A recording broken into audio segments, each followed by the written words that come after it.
Hi, good morning. This is Rajeshkumar. Today we are going to analyze one problem question on assessment of unliquidated damages.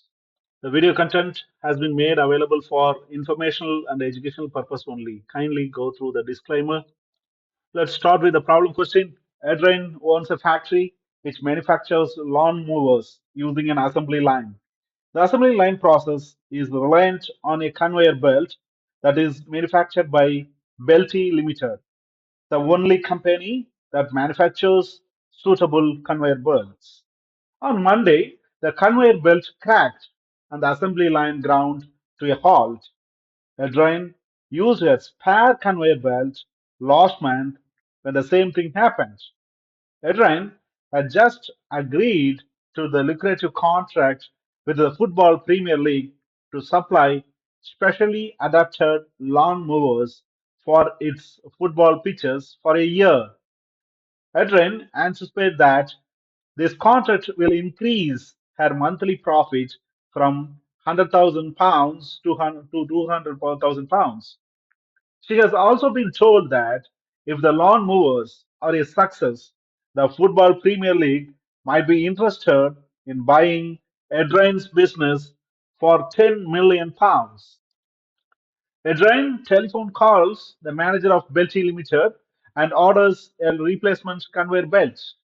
She tells Carlos that she urgently needs the belt to fulfill an important contract. Carlos does not like Adrian and so unnecessarily delays the delivery of the new belt for a month. Eridan's factory is inactive during the period of delay. She could have made a temporary repair to the old belt, which would have enabled her to continue production for about a week. The Football Premier League cancelled its contract with Erden and tell her that they are not now interested in buying her business. Erden is very upset and suffers a nervous breakdown. We have to advise Erden. Erden case revolves around her claim for unliquidated damages arising from the delayed delivery of a conveyor belt by Belchi Limited, which led to significant losses. There are several legal issues must be analyzed to determine the extent to which Erden can recover the damages, including the remoteness, mitigation of loss, and damages for the non-pecuniary loss.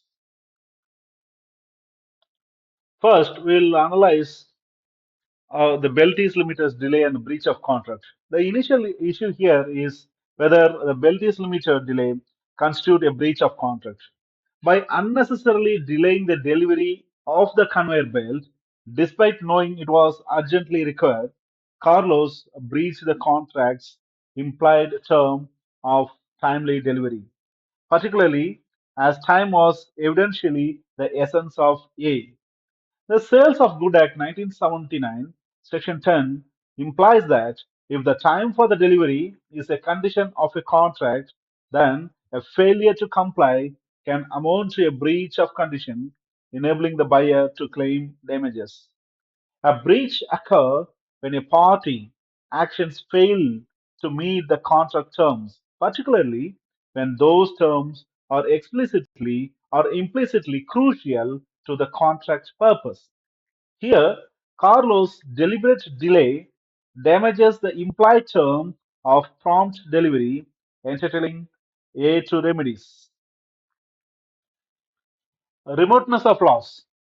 The leading case of remoteness of damage is Hadley versus Baxendale in 1854. The principle established in this case holds that damages are recoverable only if the losses were either naturally arising from the breach of the contract, that is, ordinary course of things, or within the reasonable contemplation of both the parties at the time of contracting.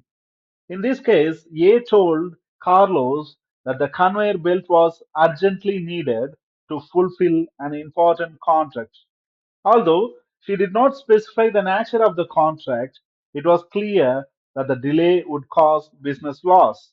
Therefore, the losses due to factory inactivity could be seen as reasonably foreseeable by Carlos, and thus within the scope of recoverable damage under the first limb of Headley versus Baxendale. The parallel to the Victory Laundry Windsor Limited versus Newman Industries Limited. In Victory Laundry, the court held that the loss arising from the delayed delivery of a boiler were recoverable because the supplier knew it was needed for the business. However, extraordinary losses due to the special contracts were not recoverable because the supplier was unaware of them. Similarly, Carlos knew of A's need for the bill to fulfill an urgent contract, but he was not aware of the specific contract with the Football Premier League, which might limit A's recovery of the loss of a 10 million sale. The Football Premier League decision to cancel the potential purchase of A's business might be too remote under Hadley versus Besendel principle. The Carlos was unaware of the potential sale, making this loss unlikely to be recoverable as it was not within the reasonable contemplation of both the parties at the time of contracting. In other words, A's claim for the lost profit from the Football Premier League contract require analyzing the remoteness of damage, specifically whether this loss was foreseeable to be Belchi Limited.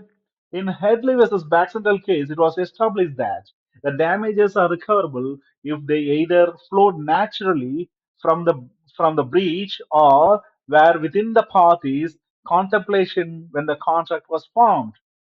By notifying Carlos of her need to meet an important contract, A provided information that would foreseeably alert Carlos to the potential impact of a delay. This aligns with Victoria Laundry versus Newman case, where the court found that the supplier is liable for the lost profit because the supplier was aware of the purchaser's need to fulfill the contract. Given the significant increase in the monthly profits, as anticipated, a court would likely find this loss foreseeable. So, to conclude, A is entitled to the claim damages for the lost profit during the delay period, as these were foreseeable losses stemming from Beltis Limited breach. Failure to mitigate the losses. A had a duty to mitigate her losses as established in British Westinghouse Electric and Manufacturing Co. Limited versus Underground Electric Railways Co. of London Limited in 1912. This means that she had to take a reasonable steps to minimize the losses caused by the breach. It is noted that she could have made a temporary repair to the old conveyor belt, which would have allowed production to continue for a week. Her failure to do so may be considered a failure to mitigate, and damages may be reduced accordingly. In other words, A could have mitigated her losses by making a temporary repair to the existing conveyor belt, allowing her to continue the production for about a week. Under the principle of mitigation, as highlighted in the British case in 1912, a party suffering losses due to the breach must take reasonable steps to mitigate the impact. Since A could have reduced her loss by repairing the belt, a court might reduce her recoverable damages by the amount she could have earned during that period. So, to conclude, A's recoverable damage might be reduced by the profits she could have made if she had mitigated her losses with a temporary repair. Damages for the loss of chance. A's potential future profit from the Football Premier League contract and the sale of her business could be characterized as a loss of chance. In Chaplin versus Hick case in 1911, the court awarded damages for the loss of a chance to win a beauty contest despite the speculative nature of the outcome. A might similarly claim damages for the loss of a chance to complete the Premier League contract or sell her business, but this would likely be discounted to reflect the uncertain nature of such speculative opportunities. In other words, A's hoped to sell her business to the Football Premier League for 10 million represents a more speculative form of loss. Under the Huron 2, losses that are too remote and are not reasonably foreseeable are generally irrevocable. Although Carlos knew of the urgent nature of the contract, he did not know that A's potential business sale. This lack of specific knowledge likely make his loss unforeseeable and therefore too remote to be compensable. Hence, Ace cannot recover damages for the lost business sale as it was not a reasonably foreseeable consequences of Belty's limited delay. Damages for the non-pecuniary loss. A's nerves breakdown introduces the issue of damages for the non-pecuniary loss, specifically the mental distress. As a general rule, damages for the mental distress are not recoverable in the breach of contract claims, as seen in Addis versus Gramophone Co. Limited in 1909.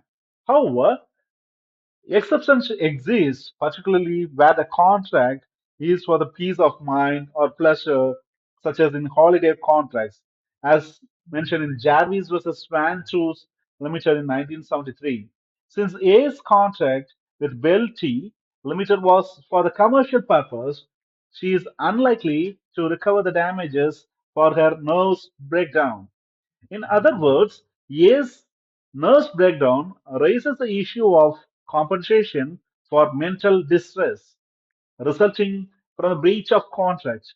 Generally, the damages for the mental distress are not recoverable in commercial contracts as established in Addis versus Gramophone Co. Limited in 1909.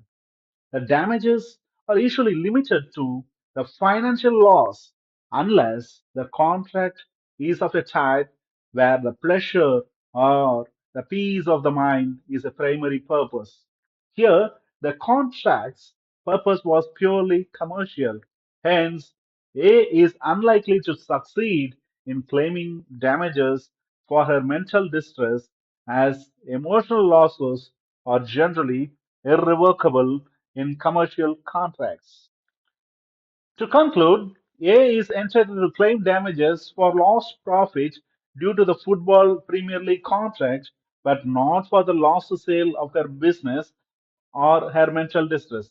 Her recoverable damage may be reduced based on her failure to mitigate by making a temporary repair to the conveyor belt.